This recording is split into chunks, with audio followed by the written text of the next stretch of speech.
Ciao Calcio fans from all over the world. I hope you're all doing well. We are here on the Socios channel for the first time with a live, and we have really great guests because today we'll speak about socios, but especially about Calcio. Calcio match day 24 that was only spectacular. The league Serie A is open again. Not only that, because we will speak about Mercato. There were some big names that were signed. Will they change the balance of Serie A? We saw it already in a few days. We saw it that Juve changed the way they are playing. Milan versus Inter was a crazy game without too much big names that changed because they didn't come from the Mercato. Will they regret it or not? We don't know. We will see. We'll speak about that. We'll speak about Roma that did do big signings. We will see. We'll speak also about that. But first of all, it's important to explain why we are here. We are here because 2022 for Socios will be the year where we will do a lot of things with the fans, with Socios fans. We will have a lot of activations, a lot of initiatives like this, for example, a show about Serie A just to speak with you because we want to involve you, involve in a lot of things, speaking with you, saying hello to all of you. Like, for example, Chilis Netherlands that was there since the beginning. He was already waiting and he wanted that show to start really fast. We want to say your name like Darek, who is coming from Ireland. We have Raptor Trainer, we have Icos, we have also the Socios admin, of course, who are there. Martina Beda, I want to start to tell me from what team you are supporting, which team you are supporting, and what country you are coming from, so that we know a bit the balance of how much Serie A supporters we have in the chat. Not only that, there will be also a shirt to win, a signed shirt from the team that you love. So you will have to be really alert because at a certain moment during the show, I will give you a code. And with that code, you have to do something. And one of you, a lucky one of you that is following the chat, that is following the live, he will be able to win a live beautiful shirt of his choice that will be signed by some players. But let's say hello to all the people that are next to me because we have a nice guest today representing their team, but also big fans of Serie A. The first one that was next to me today was Martino. Ciao Martino, welcome. Ciao Beppe, ciao. Great to be here. See Sharma, Wayne, good friends with myself. And I see Martina's in chat, very similar name to mine, so that's already a good start. Indeed, but I don't know if she's supporting the same team as you, Martino. Doesn't look like it. No. It's okay though. It's okay. You are allowed to support Juventus, Martina. You are supporting Milan, I guess, Martino, right? Yes. Whoops. The mirror away. Yeah, this was the new jacket that I just got. I was on Sharma's YouTube channel this past week. I had this on, so it obviously brought good luck to Milan, so I have to wear it again. It brought a lot of luck because it was unexpected after 45 minutes. We'll speak about the Inter-Milan game because it was spectacular. What a beautiful game. Darek will support you because Darek is saying in the chat, I'm an AC Milan supporter from 1989. So that's really long time. This is when this is from, this model of the sweatshirt. So there we go. Perfect. It's matching. The second one that jumped into the live, it was Wayne. Ciao, Wayne. Ciao, guys, I'm really excited to be here. Obviously, I'm repping Roma. That is my team from my childhood. I'm not just a Totti guy. You know, I came into this club because of the love, the passion, the fans. Everything that makes this club magic is why I still support them today, no matter how much heartbreak we've gotten recently. But I think we'll be talking a little bit about that later. But I knew you were from Roma because your name is Wayne in Rome. Maybe you could doubt about is he a Lazio fan or not, but when you are looking at the background, it makes totally sense that you're a Roma fan. You accepted the 0-0 or not yet, Wayne? No, I'm disgusted. There was a big episode at the 91st minute that we will have to speak about Zaniolo. And then we have my friend Uncle Sharma. Ciao, Raul. How are you doing? No, I'm good, doing good, Beppe. Thank you for having me on. Great to be on with three great Serie A minds. And of course, I'm repping the champions and the current team that's first in the league, Inter. And I see you're also wearing Inter blue, Beppe. So thank you very much for doing that for me. You know what I love? I love the fact that I really try to, from G Just Juve becoming G Just Calcio, not wearing some Juve stuff. And then I watch you, and guy, you have the big flag of Roma, the beautiful training from Milan, and then the other one, the suit of Inter. You did your best to be, you know, kind of neutral. I love that. I love that. Well done. Thank you for leaving me alone, guys. So the first thing I want to ask, and guys, again in the chat, participate. Let us know. Continue to tell us from where you are from and what team you support. Let us know the question because I want to pin them. I want to go through them. Your feeling about the game day 24. But that's the first question I want to ask you. Starting, what was the game that surprised you the most in Serie A? Just the game, without going into detail, because then we will recap all of them, of course. Well, the Cagliari one, bro. That Cagliari Atalanta match, man. I was not expecting that. I went Atalanta heavy on my Fanta Calcio, and I was it didn't go well for me. Atalanta, nobody expected it. I saw the other two ones, Martino and Wayne, saying yes, yes, yes. Of course, that one was someone that nobody could predict. Also because we will go through Mercato. Atalanta buying Bogada didn't start. Of course, that's a big surprise. So if we look at the scores, we have Roma 0, Genoa 0. Inter 1, Milan 2 with a victory of Milan that reopened Serie A. Pay attention, 53 points for Inter with one game in hand. Fiorentina, big defeat versus Lazio 3-0, the first time that Maurizio Sarri was able to beat Fiorentina in their home, and then Atalanta 1, Cagliari 2. We just spoke about it after the 1-0 of Pereiro. It was a 1-1, and then we thought that maybe with 10 men Atalanta could do it, but actually they lost 2-1 with a brace of Pereiro. Bologna 0, Empoli 0. Sampdoria, another game that was really crazy with a 4-0. Uncle Sharma, he will talk about that game as well later. Venezia 0, Napoli 2. I saw that game. It was not as the score is saying 2-0, easy win for Napoli, because it was absolutely not. And then you had Udinese winning over Torino in another crazy game in the injury time. Juventus Verona 2-0. I love that game. Particularly, I love that one, guys. I will tell you more about it. And then Salernitana Spezia will play in a few minutes. Guys, we start with the Atalanta game. Who want to go through the Atalanta feedback or what you thought about that game? Because you all told me that it was surprising. I think it's surprising in the sense that Atalanta they looked very comfortable post Papu Gomez, and from there I thought, maybe they still have they still have that rhythm. Gasperini, him being a great manager, that they're going to continue doing what had made them such an important team in these last few years, several years, not just a few at this point in time. And then to lose at home against Cagliari is super strange. This team that goes out high flying. Cagliari, until very recently, looked like they were going straight into Serie B. So for Atalanta to play this match and not score 4-5 goals, I mean, I can't imagine what the bookmaker odds on this were for Cagliari to come away with 3 points. Crazy. Yeah, I guess I'll go with that because that was the betting stuff. Yeah, I mean, listen, it's shocking because not only it's just the one goal, the red card from a goalkeeper. How rare is that to even see? Like if that happens, that's usually at the end of the match. If there's something ridiculous. For me, it's like Palomino scoring. I think it's just been the inconsistency of Zapata at times over the past 2 years. I think he's had a slight decline. And then Muriel as well. Everything. Can you say? Ciao, Isabella. Oh, wow. 1.5-year-old daughter too. Look at that. Hey, there you go. Listen, all over the world. Look, that's Milan for you, right? Hello, Victoria. Great fans in Dublin. If you ever go and hang out with the Dublin fans of Milan, there's a ton of them. They have great merchandise too, but not to promote them. But yeah, Cagliari was, staving off relegation to one of the last matches last season.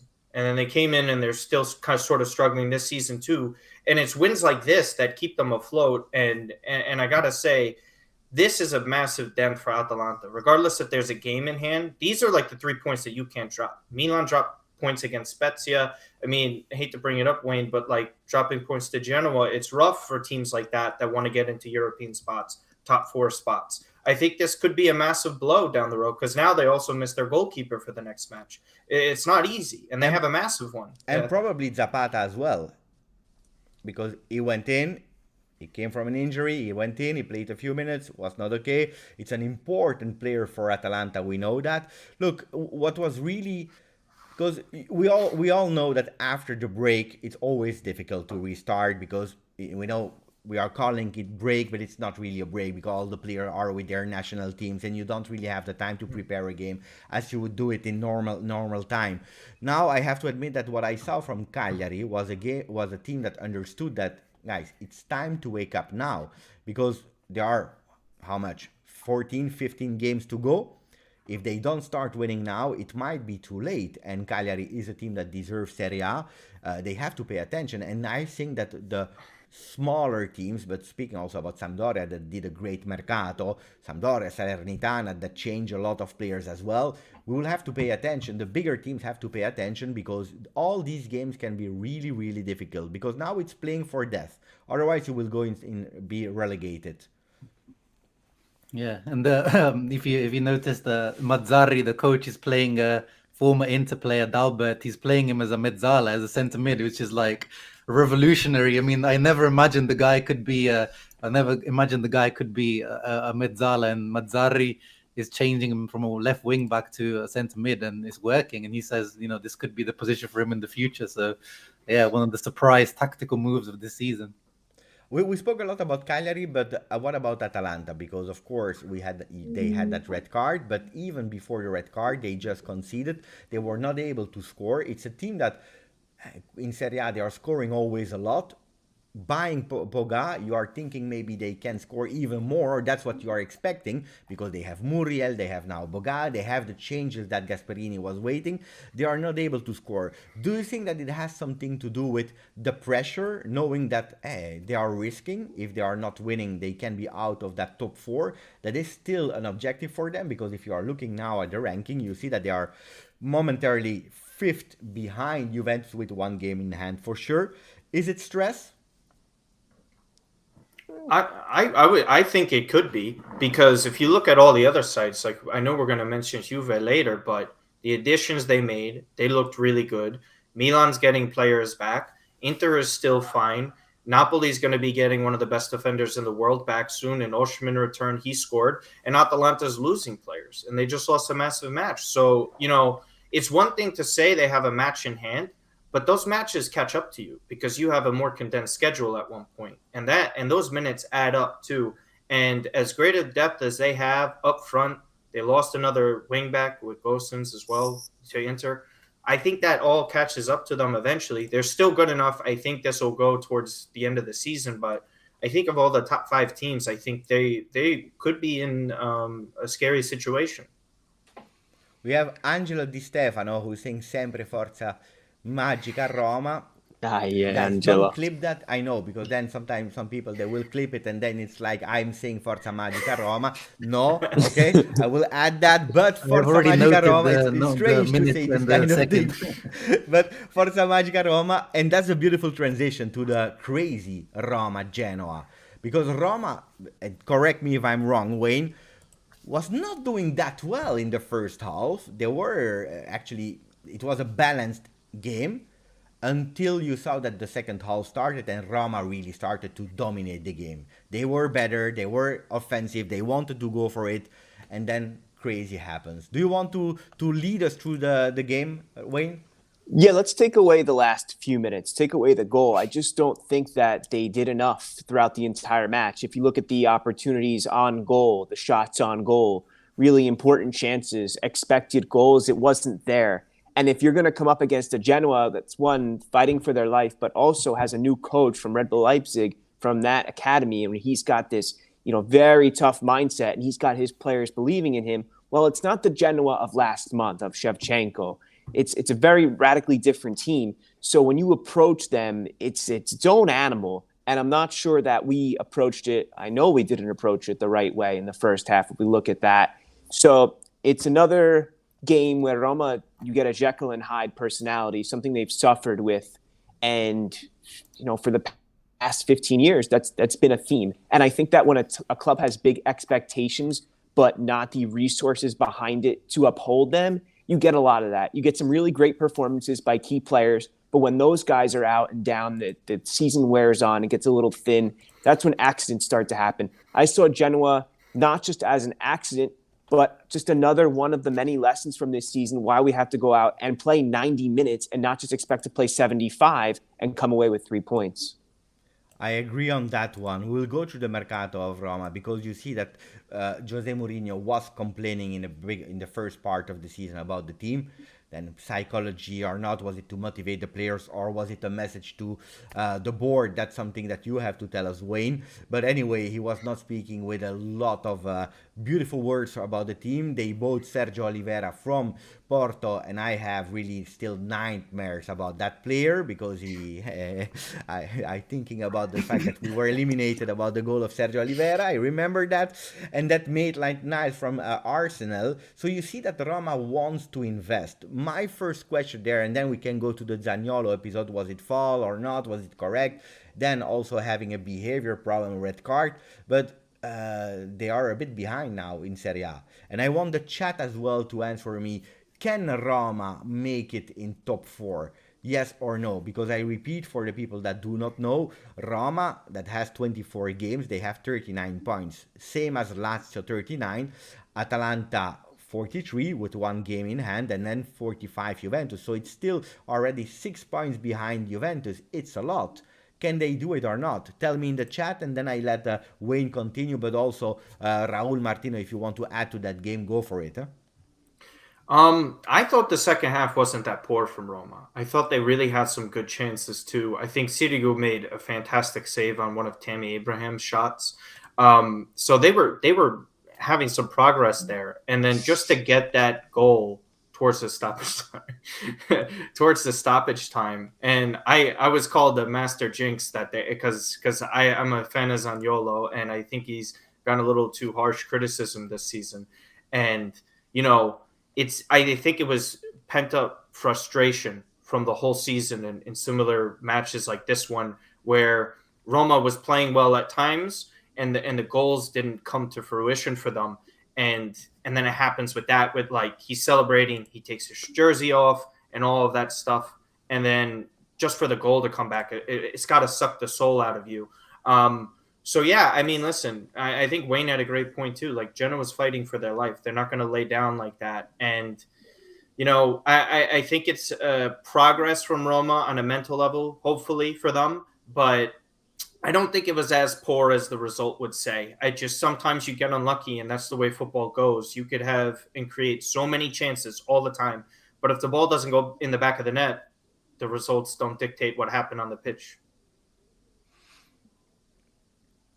Yeah, I didn't watch the match, unfortunately, so I can't really comment. But just on Zaniolo, man, yeah, I think he needs to. I mean, he's a young guy. I'm sure he'll sort himself out. But you know, these behavioral issues seem like they are a little bit of a problem in his career up until now. So he is a little bit hot-headed. But I'm sure he is still very young, and he'll sort himself out. I think if we start to... Still very young, yes and no, because at the end, it's still a young guy. We can't say no, but he has already some experience in Serie A. You know him well, Raul. He comes from your youth team, if I'm not wrong. So, yeah, you lost him. Who was the change? Who did you swap him for? I don't remember. Can you refresh my memory? I forgot. Maybe Raja Nainggolan and Davide Santon might have been involved. I forgot. Sometimes you need to help me. But indeed, so he's someone with some experience in Serie A. The goal that he scores is an absolute beauty. We know that there are rumors for next Mercato already for Zaniolo to Juve, but that's really far away. Everything can happen. So seeing him scoring and celebrating with all the Olimpico was really beautiful for him. For the win that they had at the last minutes, we know we love these kind of last minutes goals. And then VR. We have to go 2 minutes behind. We have to go that foul. I will shoot immediately. I want also the chat to participate. For me, it was foul. Then, I don't know, Wayne, Raul Martino, what you think about it. But for me, if you use VR, you have to go back and you have to cancel it. How pity it is. I thought it was quite harsh. You see? Martino, you go ahead, because I'm gonna take. Wayne is not yeah. You could have the end of this one. I think it's a foul, but I kind of more dislike the rule of how you kind of just take everything back. Because like if we're gonna get that foul call on, then just call it. because the emotions are so like roller coaster like at that point, because you see the celebration and sure. Then to be quite honest with you, take away Zaniolo's yellow then. If the goal doesn't count, then why should the yellow one? Because he's under the impression that he did score. So that's also just me. Maybe that should be a rule change or something. I'm not trying to say with that. To me, it's just I felt like that was a little unfair.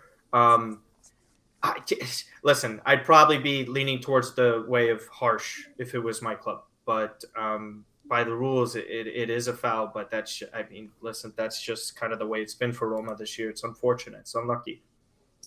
There is, before Wayne, 1 second, Wayne, I will let you speak. There is Gianluca and also Burhan who are asking for the password. They want the password. Guys, wait a second. I repeat for the people that just joined. Meanwhile, there is a signed shirt of your favorite team to win. Of course, the team that you Socios is sponsoring. You will have a shirt, a signed shirt. Not everyone, just one. You will have to do something for that with a password to go into the app. Wait a bit. Let Wayne speak, and then we will come back so that you can wait. We just started since 20 minutes. Wait a bit. Let's cook. Let's wait a bit, and then you can go for it. So go, Wayne. I'm sorry that I interrupted you. It's okay. I want to put this into context so I don't look like a complainer, because Romanisti, they're not complaining at this time as much as other fans around Twitter or Instagram might want to say, oh, they're always talking. Let's go through this. The rumors about Juventus and Milan this past year, where do they come from? That comes from Thiago Pinto's press conference about a week ago, where he said, well, we can't exclude that any player will be here next year. We can't say that. And what does the media do? They go and they post, oh, Zaniolo could replace Dybala, could go here, could go there, completely disrupting the players' harmony, right? Let's remember he had not one but 2 ACL tears in opposite knees. This is not a player that we just need to say is a Romanista and applaud him for what he does there. This is one that the entire country and league needs to be behind, needs to support. On top of those rumors, he gets called out by one of the women's coaches for needing to be educated. What do you mean educated? Because of the way he acted? If you're going to tell me now that you're going to take out the emotion, the way he acted, and criticize him for that, you're forgetting what football is all about. And then let's go on to the fouls, because I have never seen a player foul this much. In the past year, the amount of not just simple fouls, but dirty tackles against him have been profound. Just staggering what they have tried to do to him, and it very much reminds me of Totti, which is why Romanisti are so defensive of him. Then we go to VAR. Eventually, let's get to that goal. For you to go back and to go so far back in the play, when you did not see it with your own eyes, and then call it back, is an injustice. If you are going to look at that incidental play and call it back, then we need to review every single play and every minute movement in every play, and that's not football. I remember it happened to Juve some years ago. Identically, they had to go back like 15 minutes before because the action was there, and I was in the same state of you, Wayne, because you have to go back that much. But maybe because of that experience, I'm saying today, it was like a few seconds before it happened, then they have to go back because that's the law. But then I tend like Martino saying, it's already like 1 minute before. At a certain moment you left it, let's go. But it's the rule. The rule is the rule. So I was, as a Juve supporter, of course I was happy because you are just behind us. But I understand the frustration of that because you win the game. At the 91st minute you win the game. What's your opinion about that one? About a foul where you have to go back not immediately but like really 3-4 moments before it happened, Raul? Yeah, I'm kind of like Wayne said. I think it's a bit too far when you're going back that far, because it wasn't that impactful that the whole move continued for that much longer. That you have to go rewind that far back. But VAR, that's what it's there for now, though. So it's just, I think the implementation of it, the usage of it still needs a lot of tweaking, and the inconsistencies is the issue. Still, I don't know if that's ever going to be fixed as long as there's human error involved. I don't know if there's ever I have going a to be question for the three of you, and also the chat can participate, of course. But now that we are used to VAR, did it change the way you celebrate? I can't speak for Wayne, but we live in America, and there's a ton of sports with instant replay, so I've been used to it for my whole life. This is why I don't like celebrate anything. Even I believe it was the first Giroud goal in the derby. I was just like, I'm just standing here because I don't I know. thought that was offside at the beginning. Like, that's what I would say. I even tweeted, I was like, offside, question mark? Like, I don't know. And it is frustrating too, because even some certain instances with other offside plays, whether they do result in goals or not, we wait until the play is over to know what happens before they raise the flag and they stop the play.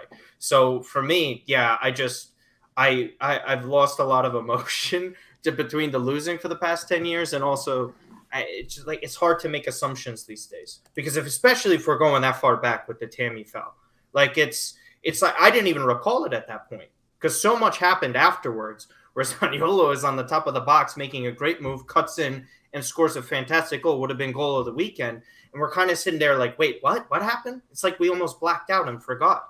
So I do think there should probably be a time limit for that, because also they gave Tammy a yellow, correct? So it's kind of like, how do we miss a yellow card right in front of your face too, if it's that bad of a foul? To me, it's a bit much. But again, in America, we still have issues with our instant replay, which is the equivalent of VAR. So if we're still figuring it out almost 2 decades in, and like it's going to be difficult with football because it's a very subjective sport. It's not always black and white. I agree. Guys, something that just popped into my mind. We have to help Richard. We really have to help Richard. Guys, in 2 sentences, do you want to sell your team to Richard? Because he's watching since the 90s Serie A. He wants to choose a team.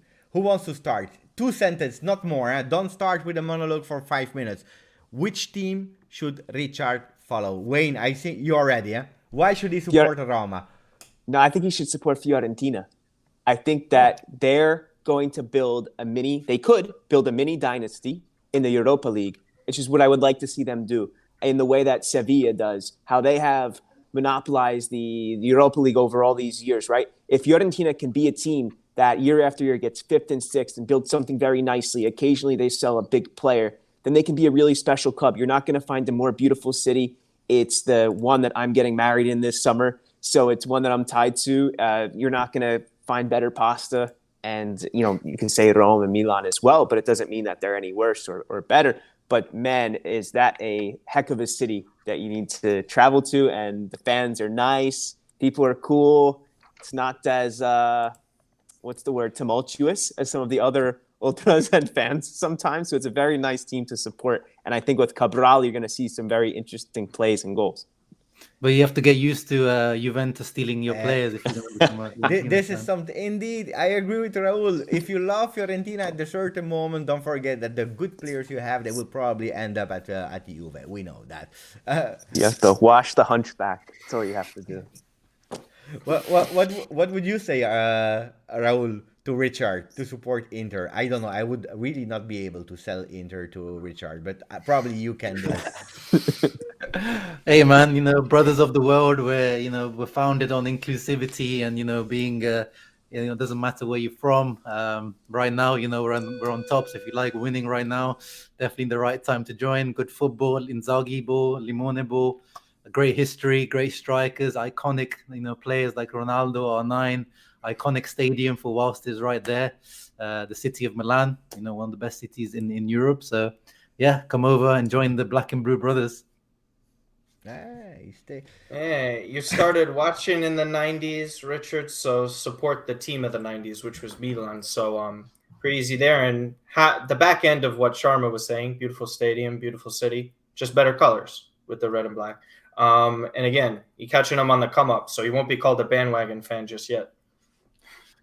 I don't know if the people they are convinced about supporting Inter, Fiorentina, Roma, or Milan, but probably I don't know if I really have to speak about Juventus. But it's so obvious. You look at 38 titles in Serie A. We were the first club to win everything in the world. We are such a class team. I will not even sell it. But DNA, history, class, an attitude. I know that you all agree with me, guys. The life of luxury. Who wouldn't want all these beautiful things? Inter Milan, guys, that was a big game. That was an important one. That changed everything. As a As a Juve supporter, to be honest, I wanted Milan to lose. I didn't want Inter to win, but I wanted Milan to lose.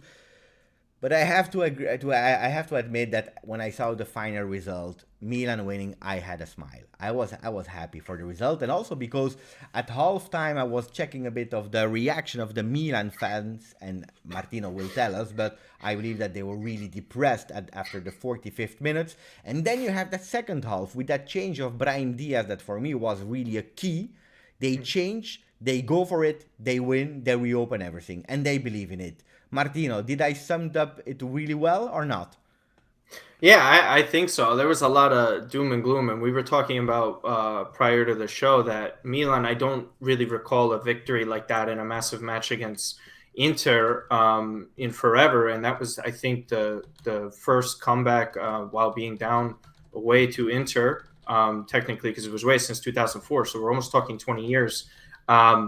For me, it was just doom and gloom because they were getting severely outplayed. We were fortunate it wasn't 2-3-0. I think Dumfries had a poor finish on one of his chances. They had VAR call it back because Perisic was offside. And it was similar to the first match of the Derby this past year where Inter weren't as clinical enough. They were missing a penalty. There were other chances and opportunities that they had. And they said it. Like Giroud said it post-match with Marco Messina, a friend of ours. Inter let Milan back in this match. In a team that has a lot of fight like this, you can't allow something like that. And it was really surprising to see a player like Brahim Diaz, who struggled for a little while now, come into a match where at times it's tough for him physically because he's a smaller player, he's not as strong, he's a bit younger, play against guys like De Vrij and Skriniar, and he did fantastic. He was arguably the best player in the second half. And to change that, the impact was insane. And again, there's been quite a few matches for Milan the past 18 months or so where they're making this mental jump as a club that they haven't in years, where it's usually Benevento's goalkeeper scoring in stoppage time and we're getting embarrassed. Where now we're coming back against the Juves of the world, winning in Torino 3-0. Sorry, Beppe. We're beating Roma twice a year where we couldn't beat Roma for years. And then we're coming back to beat Inter now, who have destroyed us for a decade. So I personally was happy because not only there's the result great, just the mental positivity that's going to come from this is massive because we were also missing some key players like Tomori, Kessi's out of position as well.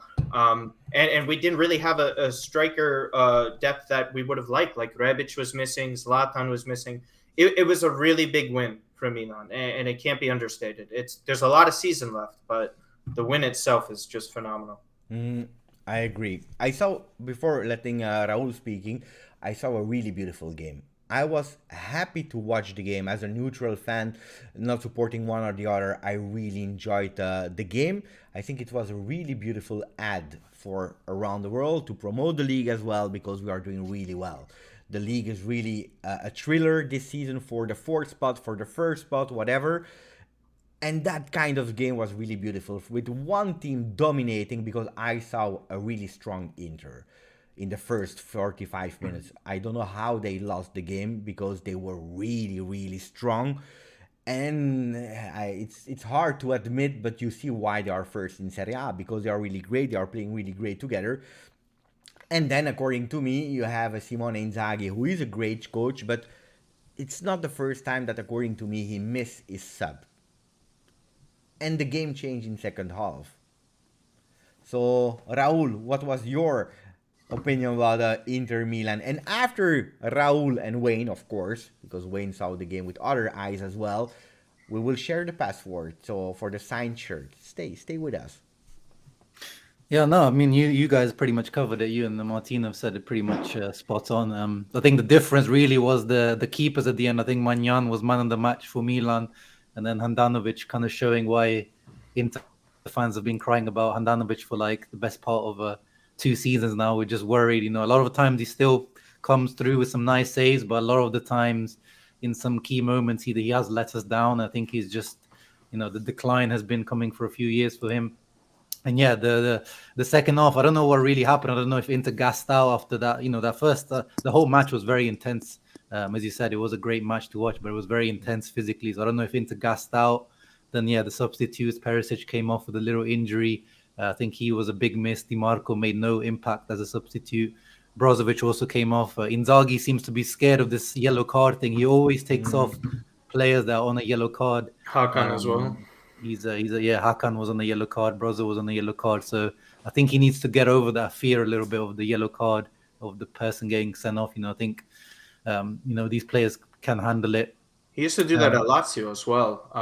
When I believe Lazio and Milan played, when Theo Hernandez had a winner on the corner, that match week, they had Champions League matches ahead.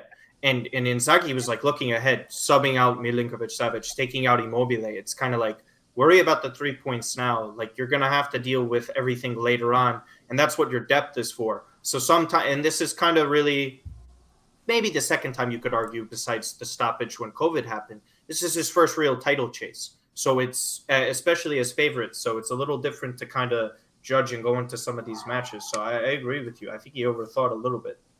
We had three questions. First of all, Richard became a Fiorentina supporter. So Wayne convinced him 100%. Well done for Wayne. Grande Richard. I'm expecting a picture on social media with the shirt of Cabral now from Richard. And so well done, Wayne, for convincing him. Two questions. The first one that I start from Chile's Netherlands was, who likes Denzel Dumfries? As we are speaking about Inter. Are you convinced? Yes? Because he had a bit of difficulties in the beginning adapting the league. He's doing objectively better now.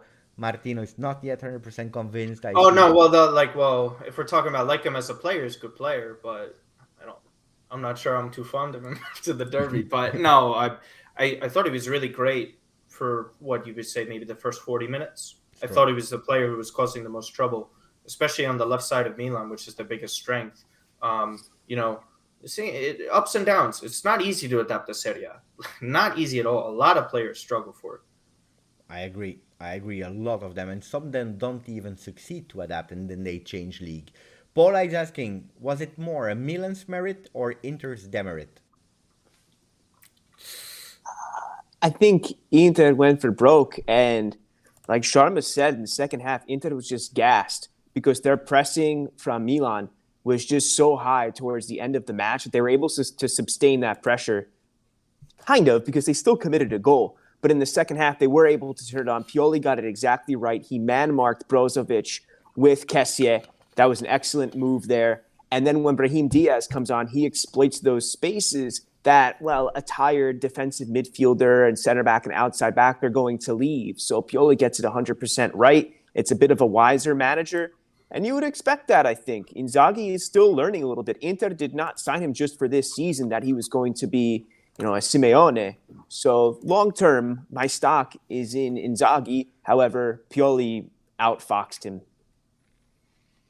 Before going to Juve Verona, another big game that was played in Serie A, I want to show and share to the people how they have to do to go and to win potentially a signed shirt of their team. So guys, what you have to do, it's quite easy because it was also explained by Socios here. First of all, you will have to download the Socios app. Really easy. I have it here on my phone. So let me put myself a bit bigger, guys, just to explain how they have to do the guys. So I will go on full screen mode. Really easy. You take your phone, you download the app. It's here. You click on the app. From the moment that you are in, you have, of course, to register yourself. You have to put if you are not yet, because a lot of people, of course, already downloaded the app. If you didn't yet, put your name, put your date of birth, the question that they are asking, everything is safe, of course. It's Socios, and from the moment you are in on the home page, you will see here a new banner with all the activities of Socios, of course, but this one is the one, the Socios Calcio show. So you click on it and it will ask you for a code, okay? So we wait a few seconds, it's loading. It's asking to enter the password. You see that below, here below you have enter the password. Really easy. You click on it, enter password, and the code, I will put it here on the screen. It's 070222. It's quite easy. Don't put a O, it's a 070222. Super easy. Download the app. If you are not registered yet, you fill in the questions. From the moment you are in, the first one, the Socios Calcio show, you click and you have the code 070222. From the moment you are in, you press OK, and then you will have one question, just one question. Which new Serie A signing will have the biggest impact this season and why? That's the question. Which new Serie A signing will have the biggest impact this season and why? So you have to speak about a new player that came in Serie A or that is playing with a new team, for example, Vlahovic or Gosens or whoever you think it is, and explain us why, because that's important. We will not do it randomly, but we will go for the one that was really creative, that gave a value to his answer. So explain us why that new signing can do the difference in their team. Is it clear? I think it's clear. You press OK and you will enter the contest. That's it. Download the app, fill in the questions. When it's done, you put the code 070222. You answer the question, and good luck to all of you, because it's a beautiful signed shirt that you might win. That was it. Guys, was I really clear? Did I explain it well? Yeah. It's fantastic. More than that, I don't know. I should work on television, making the ads. So, and ask us the question. If you didn't understand, if I went too fast, we have also the Socios admin in the chat. He can help you, or we can help you guys. If you didn't understand, let us know. You will have 3 days to do it. So you don't have to do it immediately. You have 3 days to do it. Then it will stop, and then we will contact the winner. Guys, Juve Verona 2-0, a total different Juventus. I want first you guys to speak about it, what you thought about the game, how impressive it was to have these kind of guys scoring beautiful goals after 11 minutes, 12 minutes in the game, crazy. And then the new one, Zaccaria also scoring. I let you debrief about that game because I was really happy. It was like a bit the Sanremo song, 𝗷𝗊𝗶𝗶, 𝗷𝗊𝗶𝗶. I had goosebumps. Tell us, guys. Everyone's just like so mad at you right now. I know. We're so jealous. That was a peach of a goal. You can't take that away. It's, I think, something like 30. That was with his left foot, right? G, the chip. Yeah. So that's going to be, I think, 33 out of his 38 goals or 39 goals now in the past calendar year have been scored with that left foot. So I'm just, letting Serie A know, if you want to stop this guy, close down that left foot of his. I tell you, just to be clear, Wayne, this season only scored 18 goals, 2 headers, 1 with his right foot, 15 with his left. Yeah. So if you got to kind of cut the head off the snake there. So the rest of Serie A needs to beware about that. But gee, I think you start off with a dream situation. He's a player. If you think of the best the best players in, outside of the top 4, where are they going to go? Where do they think they're going to have the best chance of success? And I lived this with Pjanic. I've seen many players with Vucinic go to Juventus. Can you blame them? I don't know. If you're a professional, your job is to go and win titles. That's your dream. You got to go join the big dogs, the guys who are not just going to buy you, but continue to buy good players for years to come because they have the revenue. They have a privately owned stadium. They have the heritage that goes along with it, the massive international commercial fan base. It's a no-brainer, but you're very lucky. Thank you.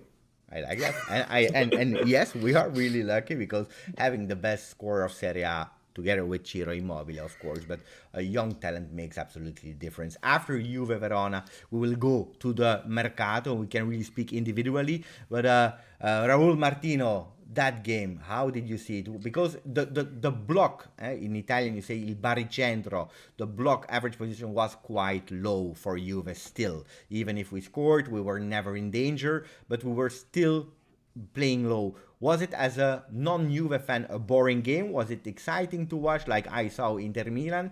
What were the differences there? I was watching at the same time as the AFCON final, so it was too quite close. The AFCON final wasn't particularly that open either. So yeah, it was typical Allegri type of stuff. But it was quite you were quite, when you were counter-attacking, it was nice, vertical football with Dybala in the space, and Morata. I think that's his real position. But Vlahovic, man, I'm too salty to talk about Vlahovic. I like the guy too much. If you follow me on Twitter, I've been spreading Vlahovic propaganda for like before the guy even stepped foot in Serie A, and now he's at the arch rival. So it hurts me to see him there linking up with Dybala. But you know that Juve team, the thing that struck me though, yeah, the thing that struck me the most was like when you look at them physically. Stop it. When you look at them physically, that was an imposing team. Like, you know, Zakaria, like the guy's big guy, Rabiot, Vlahovic is massive, Morata's big, De Ligt, Chiellini, like Allegri's building this very physical, like almost like Capello's Juve, like it's a very physical team he's building. Yeah, I think, you know, it's a no-brainer, easy signing if Dusan like is refusing everywhere else. And there's one team in the league that could afford him at the moment. It's Juve. You know, so like, you know, timing's everything in life. And this couldn't have been more perfect. Juve not scoring a lot of goals this season. What do? They add the number one goal scorer in the league besides Giro. I think the finish was phenomenal, but I have to say what it really was about for me is how much better Dybala is going to look with these types of players that Morata has left stress on him, and there's that hold-up play of Dusan. Like, the finish was fantastic. The shot was great. But I got to be honest with you, the assist and the pass by Dybala was as good as any of it. Because the timing on it, the one time down the line, because if he hits it a little too far, the goalkeeper's already out. So he can come a little bit closer and kick that ball away or pick it up with his hands.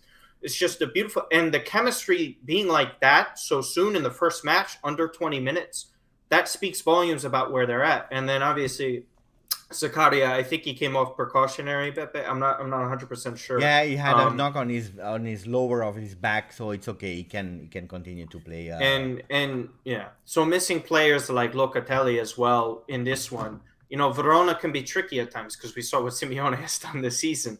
I thought it was great for them because, you know, it could have been not as negative, but a little bit more stress if Juve might have struggled in this one. If it was still like another 1-0 result where, yeah, they got a goal, but there wasn't that much fluid attack. There was a lot more fluidity. I thought personally, out of all the Juve games I've seen this season, I've seen most of them, this was their best match.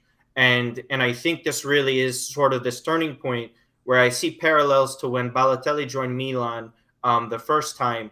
The impact that he had in the second half of the season to spearhead a Champions League spot run, that's the type of impact Dusan will have. I think it's a little too far back for a title chase at this point, but you never know what will happen. I just don't think Inter will drop that many points. But the impact is going to be significant. And it's not just a signing for now, like you mentioned. This is a signing for the next 10 years. Wayne also, like, we're talking about serious capability. I think it was Higuain and Tevez were the only other Juve strikers to score on their debut like that. He's going to be better than both at Juve, and I firmly stand behind that. I think he's going to be something special. And I'm sorry for saying that, Sharma, because I don't like it that much either. His idol is Ibra, so you know, like it feels like a missed opportunity for us as well. No, I agree. Look, what I believe that yesterday there was also a change of behavior. Why? Because of the enthusiasm that was really, really big at Juventus, because you signed not one but two players, and these two players were really the missing pieces of a puzzle, because the team had difficulties of changing from one way to another. You were missing one player because of yellow card or being tired, and you had to adapt and play another way, and you always had some problems. So you were really missing some pieces in that puzzle. Allegri knew what he wanted, and that's what they did. I think that was, and not because I'm a Juve fan, but I think that's a really great strategy. Listening to the coach, make him make his assessment of the team first, instead of go and buy. Because first he said, okay, this is the player I want to continue with. This is the player that probably I don't have a lot of hopes for. Okay, that's what I need. That's what I miss in my puzzle. They bought two players, and they fit immediately into the team. I totally agree with Dybala that can do really great in that special position of a 4-3-2-1 or 4-3-1-2. Having that freedom to go in the center, on the right side of the field. And also, if you see how happy he was about doing that assist, that can be a really important one for Juventus in terms of enthusiasm. Then, is it too late to go for the Scudetto? if Inter win their game in hand versus Bologna, if I'm not wrong, Raul, I think it's a bit too much. Also because you don't have only one team in front of you, but you have like potentially 4 teams with Atalanta, with Napoli, Milan, and Inter. That would be really, really crazy. So I don't see Juventus go and win the Scudetto, but at least they don't have any of the tiebreakers, correct? I don't think they do. Atalanta Because Atalanta on Sunday. That There will was be a couple really of important moments yesterday. Let's see against Atalanta, because I think if they had Caprari yesterday, they missed Caprari and Simeone. So I think they could have created something a little bit more, because they had Lasagna and Tameze playing that's not their starting lineup. And one of the guys that came on, Kalinic, they released him after the match. right after the match. Yeah, I saw that. It's true. Wayne, did you see the game, Juve Verona? I saw enough of it, and then I said I had a tough enough weekend as it was, but I saw what I needed to, and then I moved along. And it's, that's a good point though with that Hellas, because they've been dangerous at times. They're deep in a weird way. They're deep with like mediocrity. Maybe that's that'll be enough for them to be a mid-table team. I think it's actually a decent strategy, getting in people who know the league rather than maybe what Venezia had tried to do, where they tried to revolutionize and get all these random players, but not necessarily ones that knew the league. So at Hellas, with this strategy, they're sure to stay in Serie A. Are they going to do great things? Probably not. But they will scrape some wins, when they do have their top pair up there. So that's good to see. But I think it is a little too late for the Juventus, because it's already February. There's only so much to go on. But looking forward, man, I wouldn't bet against Juventus again. I wouldn't do that. Not forgetting that Juventus is still in all competitions. Huh? And because then, of course, you are playing Villarreal, that they were doing fantastically. Then they lost their striker, Moreno. It will be a tough match, Juve-Villarreal, but normally Juventus, especially with the 2 new signings, they should go through, but they will continue probably that competition. So they have to focus on multiple competition. You have Coppa Italia, Champions League, Serie A. I believe it's a bit of a stretch thinking they can go for it. But then, it's written here, fino alla fine, go for it. Mercato, guys, we have still a few times together. Martino, I know he has to leave in a few minutes, but then we can continue. I tell you a few names, and then you tell me who was the Mercato king or queen, whatever.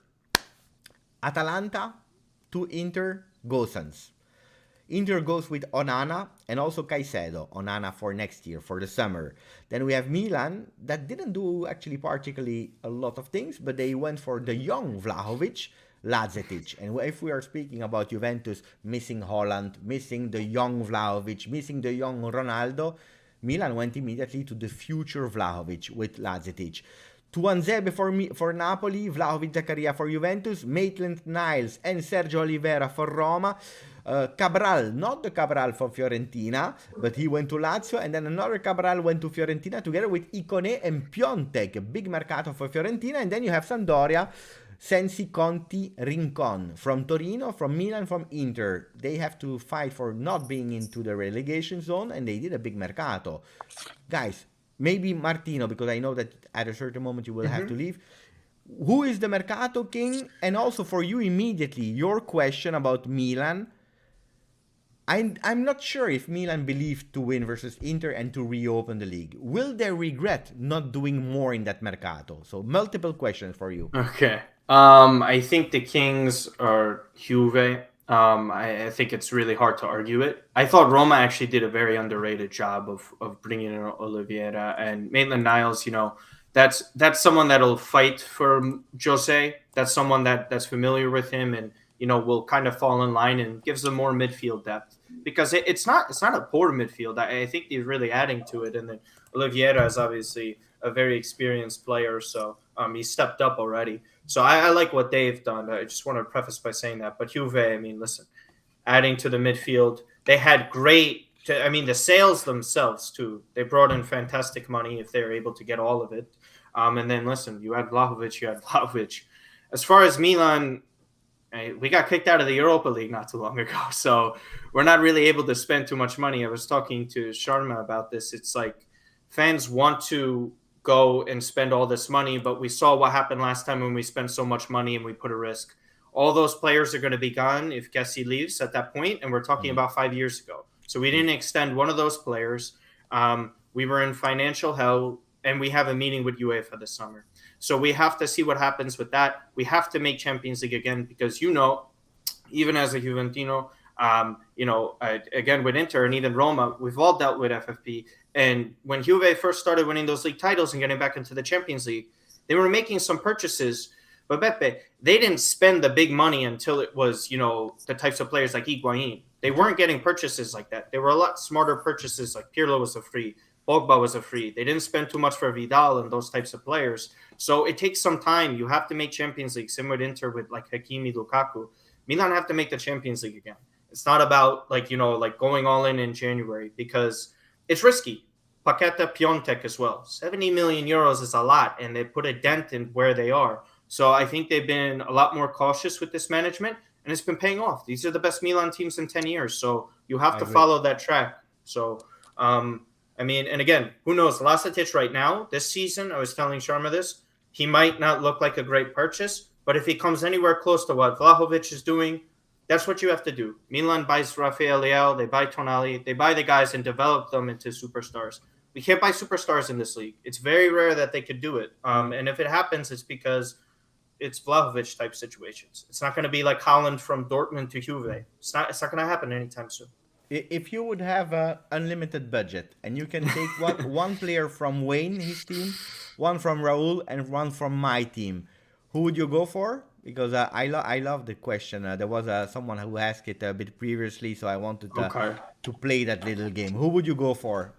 All right, give me Vlahovic. Yeah. Give me Skriniar because I think he's an amazing center back, and Romagnoli, we see him in derby sometimes. And then I would take Zaniolo at Milan. I really love his talent, and we need a number 10. And he could play there centrally. He's a super talent. So yeah, if I were to have to take 3 guys, those would be the 3. Milan, Sam, and that's the last question for you, Martino. And then I know that you have to go back to work. But Milan, Sampdoria winning 4-0. They made a lot of they bought a lot of players, even now Giovinco, like it was said. Giovinco will not go to Toronto like Insigne, but will go to Sampdoria. 4-0 for them. Milan won. Both of them are super happy. Milan will play Coppa Italia, I believe, in mid of the week, right? We play Lazio on Wednesday. So it's a big one. Sampdoria, and more storylines with Gianpaolo. There's a lot of players that were benched during the time that were new purchases by Milan that were set by Gianpaolo because he did not trust them. Get Handanovic from Inter. Hey, man, he already helped us out this season, so we're good. But yeah, I think I'm positive going into that. Hey, Pirlo 𝗀𝗃, right? So for me, I think there's a lot of motivation for Milan there. And Sampdoria did play well. I just hope Conti doesn't score on us because that's just like a typical thing, like a player you get rid of. He comes in, he scores. And Candreva's always a threat too. He's been one of the best players outside top 4 this season. He's not getting a lot of praise probably because of, you leave from a top club to go to a lower club. Everyone's under the assumption you're not as good, but he's been good for them. And I hope Giovinco doesn't play either because that would be gutting. That happens as well. So yeah. Thank you, Martino. Thank you for your time. It was really nice to have you for the first episode. Maybe there will be more in the future, and it would be really great to have you on again. Grazie, Martino. Thank you. Appreciate it. Thanks. Great talking to all you guys, all right? Take care. Ciao, Martino. That was fun. Wayne, you want to go through your Mercato king or queen who did really well. You want to speak also about your 2 new players, Maitland-Niles and Sergio Oliveira. How do you rate Roma, but also the other teams? What's your opinion about that? Sure. First, can I just go back to Richard for a second? It seems weird that I would say don't support Roma, right? And it's just that, Richard, I want to make sure that you're prepared for what you might be signing up for because there's a lot of highs, a lot of lows. Sometimes those lows last quite a while, but when we are on a high, there is very few feelings other like it. And like they say, 1 Scudetto in Rome is worth 10 from a northern team. So when we finally do get back to that day, it is going to be a sensational feeling. I wait for it every day. Every day I think about, getting Roma to a glory day, having an independent stadium. And with that, because we don't have those revenues from like the big teams do, I look at the Mercato that they did, and to me, it's pragmatic. They filled in the gaps they needed to. Maybe we were looking for one more pure regista that was not signed. We wait for the summer. That's okay. But for right now, I'm very happy with 𝗖𝗫𝗀. I think he fits the, how do you say, like a defensive mid in Italian, but like the real anchor. I'm not sure that there is a word in Italian. Mediano? It's kind of like a mediano, but it's a yeah. true somebody who holds it in, like just a base defensive midfielder. And he does that so well because he can keep possession. He can push the play forward. He's silky smooth. He has the leadership qualities. He's a big game player. And that is the characteristic Roma has been missing in most of their team. And then you go on to Niles, somebody who Karsdorp has played like every single match. The guy is fried. He has played so much, and to get him some cover has been vital, and he's slotted in really nicely. I think back to the Juventus match, and he made a mistake, and Juventus, of course, has an amazing comeback, but I'm not going to crucify him for that because he had literally just gotten off the flight. Okay, maybe not literally, but correct. like 15 hours before. Yeah. So how am I going to say and start to blame this guy? Otherwise, he's fit in super nicely, and I have to also mention the people that are leaving from Roma. These guys who were on massive contracts from Monchi, like Fazio and Zonzi's gone. Reynolds is not part of that, but he's someone who's going to go out to develop Santon. These players of low quality who were given massive contracts. And when you work on such a fine budget, we're actually in the red, but when you are working to try and not keep losing money, it's very important that what you spend is spent smartly. And if you don't, you're going to pay for it. And Roma definitely has for the past 4 years. So I was happy with it, G. But look, I was also impressed by Sergio 𝗖𝗫𝗀, made it nice. I think that they are building again, they are changing for Mourinho. My fear is how long will Mourinho stay at Roma? Because you see that they are adapting the team to him. But if you see how nervous he is, and now you heard, but it's Mourinho. Of course, we love Mourinho for what he is. But if tomorrow he decide to go in another team, they change completely the team to mirror it to Mourinho, and then what do? That's my fear for Roma. I think it's a valid question. However, I do see that they're adding quality. And for me, more than anything, you have a few players who can adapt that overall, long-term, you're going to be in a much better position. If you get a guy like 𝗖𝗫𝗀, I can't imagine that he's not going to be able to play in most formations with most great managers. You're going to find a role for him. But the biggest thing has been that low caliber and trying to overcome that. It's difficult. And you can't get it wrong. And I'm hoping that in the summer with Mourinho, because he's on a 3-year contract for the next 2 seasons, I don't really think he's going to stay after that. I think he sees that this is going to last 3 years. He's getting older too. Mourinho's been around for a long time at this point. I don't know how much coaching he has left in him truly, but he's a competitor. And I love that this Roma seems like his project. This is not just, he has the expectations of winning the Champions League and another tripleta, but he goes into this playing in a way that he wants to. This is Mourinho's thing, and he's going to acquire those players based upon the initial agreements when he became the manager. So the ownership has little choice but to, and I don't think it's a matter of choice, but they want to back him. They want to see what he can do. You put that faith into him that maybe he could break the mold of players who come to Rome and use it as a vacation spot, and they hang out, they make big money, they eat the cacio e pepe on the weekends. That's got to stop. And I think Mourinho is the perfect guy. Still, I think he's the perfect guy to change that attitude. Roma is one, and you said it really well, one of the most passionate supporters in Serie A in Italy. You know it, in Roma, it's really crazy, the atmosphere that you have, also the pressure that you have. You are at the moment 7th, together with Lazio, that they are 6th with 39 points. Supporters are backing still Mourinho, because yes, how he came to Roma, it was really welcomed as the... Is that okay being 7th this year, or you were already expecting more? Yes, I think we look back at the events which have unfolded, knowing that we have some players of a really mid-table club starting for the team because there are no better options.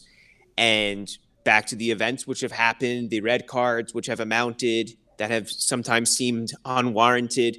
There's a lot of reasons which go into this, and Roma has been in those matches, the ones they've tied, the ones they've lost. They've been there. For the match against Juventus, what would that have meant if they won that one? Those are the moments which define seasons. So we're almost there, man. It's just gotta. And thank you so much, Katana. I will read it. I gotta give thumbs up to Wayne. Very eloquent, well put. Roma is getting there. It's hard to get to the top when you can't hold on all talent, but this team is slowly building for Jose. 22-23 will look good for Roma. So that's a beautiful comment from Katana is a Juve fan, if I'm not wrong. Katana, we know that. So appreciate that. It's very kind. Thank you. And apart from Roma, someone else surprised you about what they did? I saw, some people were saying we see already the management of, I forgot the name, for Sabatini. Salernitana. He's a big director from Roma. He was. Yeah. The name, help me guys. I forgot the name. Sabatini. Sabatini is already doing, now he's cooking there at Salernitana. He did a big Mercato. You see that Salernitana, they want to remain in Serie A. They are at the moment last with 10 points. We know that the 18th is Venezia with 18. Can they make it or no? Even if they did a big Mercato. I hope so, but now I see Cagliari doing better, and Sampdoria has improved after losing 5 or maybe even 6 in a row. And pretty much the whole bottom side has improved either through the Mercato or just by playing better, even Genoa. And that, I think, is a scary thing for Salernitana.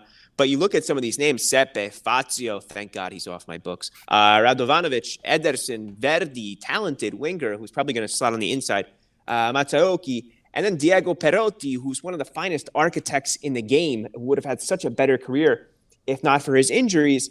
And I hope so. It's also a beautiful city, Salerno. Really nice place, good, down-to-earth people. So I wish they would. And then I also look at Sampdoria, and I got to say that trident makes me want to watch their football. Sensi, one of the most talented players in the game, and then Caputo with Giovinco. How cool is that? I was, like you, if I'm not speaking about Juve, Sampdoria would be for me really, they did a big job. A big job. And I'm not surprised about their 4-0 yesterday. But I agree with you, Wayne. It's crazy. Sensi, he needed playing time.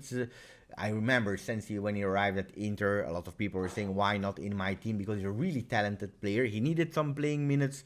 He's getting them. Is he on loan or they sold them a role? I'm not sure about that. Yeah, just a straight dry loan. Straight loan. But that will be good for him and from Sampdoria, Conti as well. So I agree. Chilis Netherlands said, I just answered the question in the app. We love that. But we also want to know your name. What was the name that you put in the app? Chilis Netherlands, but also Martina, because you are not alone. Martina already played as well. Who is the player that you have answered the question? What? The one that will be really decisive in Serie A from the new signings, and why? Let us know in the chat so that I can read a bit of your comments. And then Osman is a big Inter fan. Osman is going with Inter is awesome this season. Gosens, injured? Not that spectacularly high value, 25 million euro. I hate it because I love Gosens. Big, good player. I don't know if he would have fit, but that's always the big question about Gosens. Will he fit a 4-man defense or not? But I think he's perfect for Inter. Would you have done the risk of taking an injured player or not? And then explain me why Atalanta sold him. That's a big question I still have, Raul. Oh yeah, Atalanta, they have that scouting, the way they replace players is, they're gonna find Gosens 2.0 this summer for sure. Yeah, it's a big doubt. Like I'm worried about his injury history because recently, like we bought Correa, we knew that he was kind of injury prone, and yeah, he's proven to be injury prone. Sensi himself, he was very, very injury prone. So it was worrying when we signed them. 2 big hamstring injuries, as you know, from Ramsey, who just left Juve. These muscular injuries, once these players start to get them, they seem like they struggle to kind of come out of that tunnel. And he's a very powerful, like athletic player as well. He relies on his, muscular physique and thighs and hamstrings. So it's worrying. But I think it's a gamble worth taking. We're not paying for him until 2023. I believe we pay for him when we take the first point in 2023. So it's a very smart deal, but done by Beppe and not you, Beppe Marotta. As you, I really like the player. He's going to fit the system perfectly. 3-5-2, coming from another, three at the back formation under Gasperini. I'm not afraid of the Atalanta tax that a lot of people talk about. Players out of Atalanta, how do they fit outside of Atalanta? I think the system is made for him. So yeah, let's see. We're probably gonna see him by the end of February. Maybe he might be back in time for the Liverpool game, the second leg of the Liverpool game. So I think we have to think about him for next season. To be honest, I'll give him this season just to adapt and get himself back to fitness. I think we can judge him from next season. And Caicedo again, similar. He's injury prone as well. He's already injured. We couldn't use him at the derby. Yeah. We can't use him tomorrow against Roma. But 6 months of dry loan, like 𝗖𝗫𝗀𝗃, when the other way, Inzaghi knows him, cheap. It should be, it makes sense. It's a smart deal. So we've basically done our January Mercato for free. Inter. I think that your best move was Onana. Of course. As I mentioned, we've talked about Handanovic earlier. It's been a long-standing, issue that's needed to be addressed in the team. The jury's still out though with Onana. We've seen in the AFCON he made a couple of mistakes, but he is rusty because he had that ban for like a year. He was out for like more than a year, I think. So he is a little bit rusty.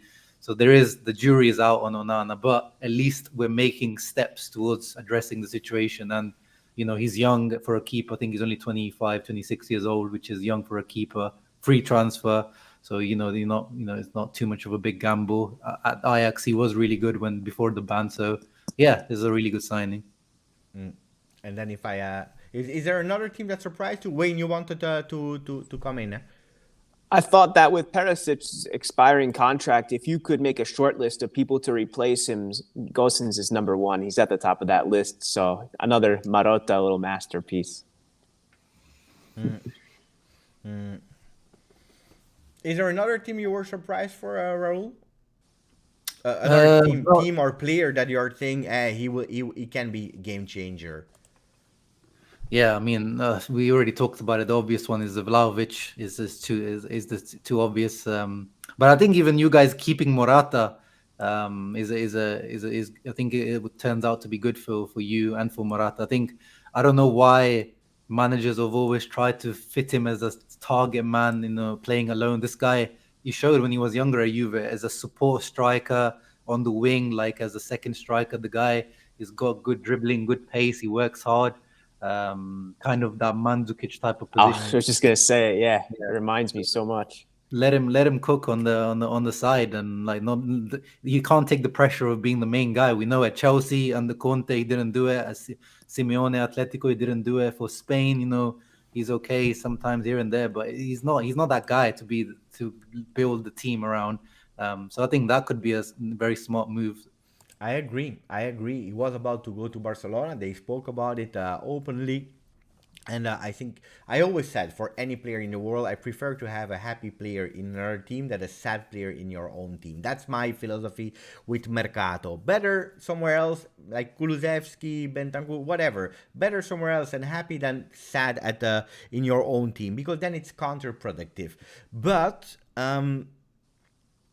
Morata, I think that he was really criticized a lot, and maybe too much, because I was saying we are doing that live today. We are doing it in English, and it's really a nice live. I love it. I see a really positive reaction from the people in the chat. If you're asking us to do the same thing tomorrow in Portuguese, we will fail, because I'm not speaking Portuguese. Even if it's the same concept, if the same thing, but we will fail. And you can't judge someone on someone who has not the qualities to do something. And that was Morata. Now Morata will have a lot less pressure. It's someone that is not able to deal with a lot of pressure. And look at what he's doing yesterday. He was elected by a lot of people man of the match because of his beautiful assist, because of his grinta, the fighting spirit that we are finding. And this is something that he was already offering with Pirlo last year.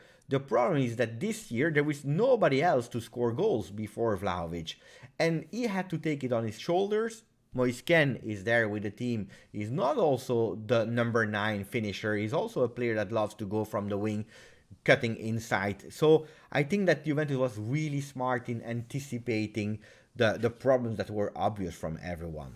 I just want to read one comment from Napoli Talk, who's saying, I just My want to say boy. I'm so proud of you guys for making it on social stream. Congratulations.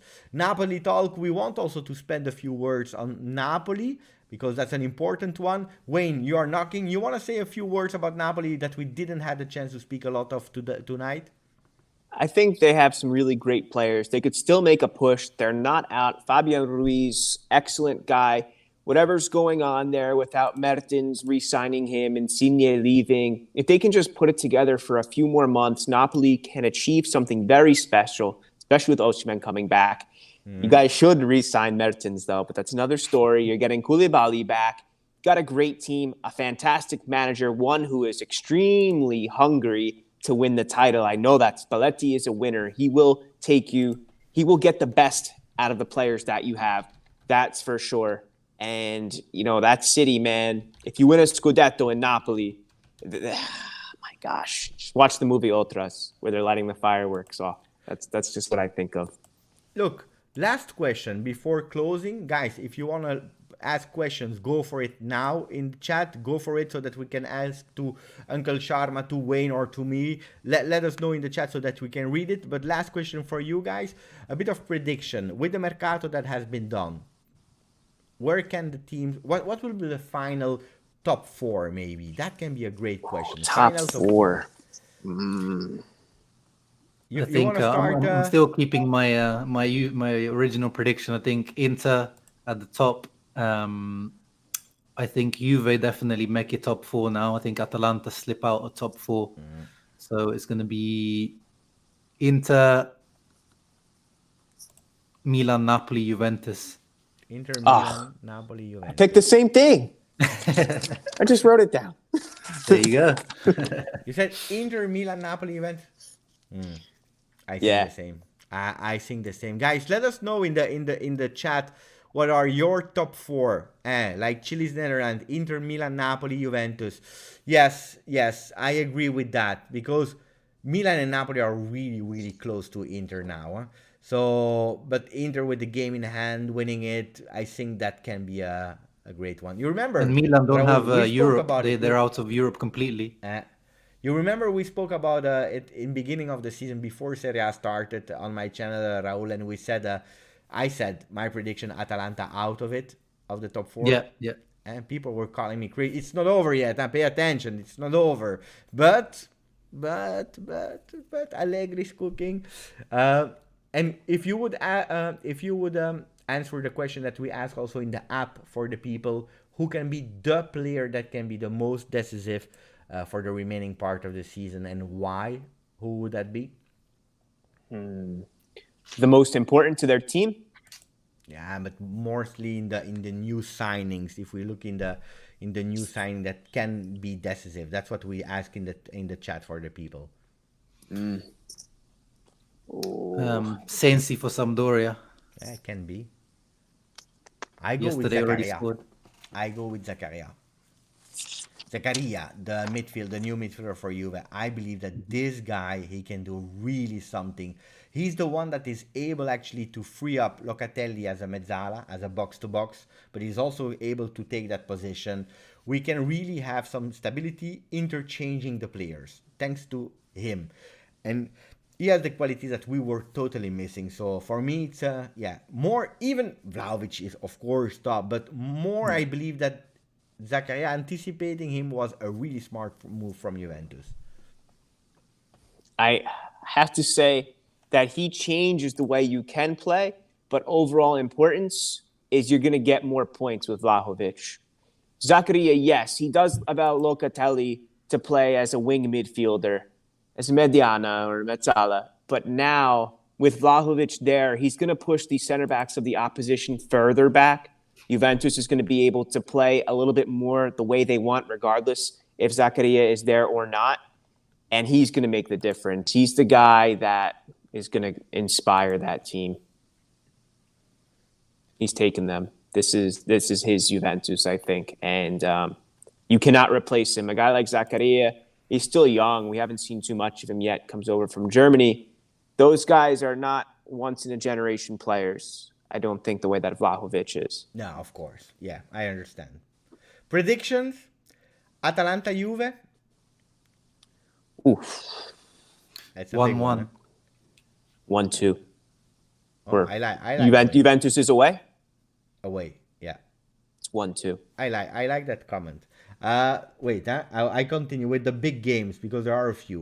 Lazio Bologna. Ooh. 2-1 Lazio. 1-1. Milan Sampdoria. That's also a really important one. I'm curious to see that one. Milan Sampdoria. 2-0. 3-1 Milan. Yeah. Still a plus of 2 there. Yeah, I don't think Sampdoria has it, just because Milan is so good right now. Daniele is saying Atalanta Juve 1-3. I love Daniele. Grande Daniele. Napoli Inter. Ooh. Ay. These are the games of next week, guys. Napoli Inter. 1-1. Splitting them up. I think I did the same. 1-1. 2-1 Inter. Come on. You're not He superstitious. pulls it out. Huh? You were deep in dig on that one. Digging deep. You were really feeling that. Last one, Sassuolo Roma. That can be a beautiful game as well. 0-3. 2-2. Guys, if you want to play that game of prediction, really easy as well. Socios app, you go for it and you have predict. With a fan token of the team, you can predict on it. You can win the points. You can climb the rankings. You can win spectacular prizes. I see here the prediction because we are in closing time. I see 𝗀𝗳𝗃 saying 1-1 at the break. I don't know for what game, but I agree. Atalanta 1-2 for Juve. Okay. Napoli 1, Inter 0. I love that one as well from Napoli Talk. Daniele Furiosi, Lazio 3, Bologna 0. Milan 2, Samp 1, Napoli 1, Inter 2. That's a comment of Chilis Netherlands. Daniele Furiosi, 2-2 between Napoli and Inter. It depends of Lautaro if he will gonna miss the match or not, and that will be a big discussion. I think they will go through it on Tuesday, if I'm not wrong. It's always on Tuesday, the decisions of what happens with red cards, yellow cards, spits, and so on. Let's see. Guys, it was fantastic to have you.